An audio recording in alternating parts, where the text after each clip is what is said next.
SC ఎస్టీలు నివసించే ప్రాంతాలలో 5,000 ఆలయాలు భజన మందిరాలు నిర్మించాలని టీటీడీ పాలక మండలి నిర్ణయించింది. నిన్న జరిగిన తిరుమల తిరుపతి దేవస్థానం పాలక మండలి సభ్యుల సమావేశంలో ఈ మేరకు పలు నిర్ణయాలు తీసుకున్నారు. తిరుమలలోని అన్నమాచార్య భవన్లో జరిగిన సమావేశంలో 103 అంశాలపై చర్చించారు. నవంబర్ 17 నుంచి 25 వరకు జరగనున్న శ్రీ పద్మావతి అమ్మవారి బ్రహ్మోత్సవాల బుక్లెట్ ను కూడా ఈ సందర్భంగా ఆవిష్కరించారు. ఈ సమావేశం తీర్మానాలను చైర్మన్ ఈవో మీడియాకు వెల్లడించారు. వాటి ప్రకారం టీటీడీ ప్రొక్యూర్మెంట్ విభాగంలో గత ప్రభుత్వం నుంచి కొనసాగుతున్న కొందరు ఉద్యోగులు భారీగా అవినీతికి పాల్పడుతున్నట్లు గుర్తించి దీనిపై ఏసీబీ విచారణకు ఆదేశించాలని నిర్ణయించారు. ఒక్కో సెలవు 350 రూపాయలు మార్కెట్లో లభిస్తుండగా 1,334 రూపాయలకు బిల్లులు పెట్టినట్లు పాలక మండలి గుర్తించింది. రాష్ట్రంలో ఎస్సీ ఎస్టీలు నివసించే ప్రాంతాల్లో 5,000 ఆలయాలు భజన మందిరాలు నిర్మించాలని పాలక మండలి నిర్ణయించింది.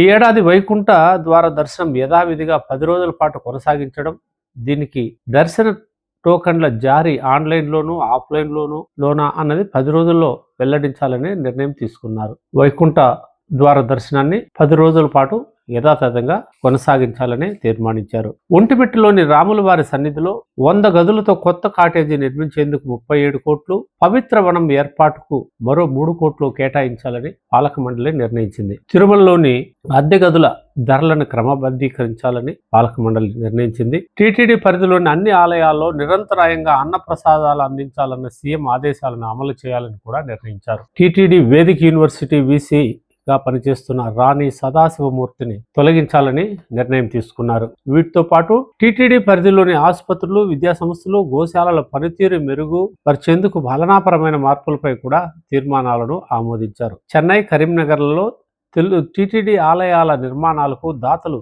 విరాళాలతో భూమి సేకరించాలని బోర్డు నిర్ణయించింది. కాణిపాకంలో 20 కోట్లతో కాటేజీలు, కళ్యాణ మండపాలు నిర్మించాలని టీటీడీ బోర్డు నిర్ణయం తీసుకుంది.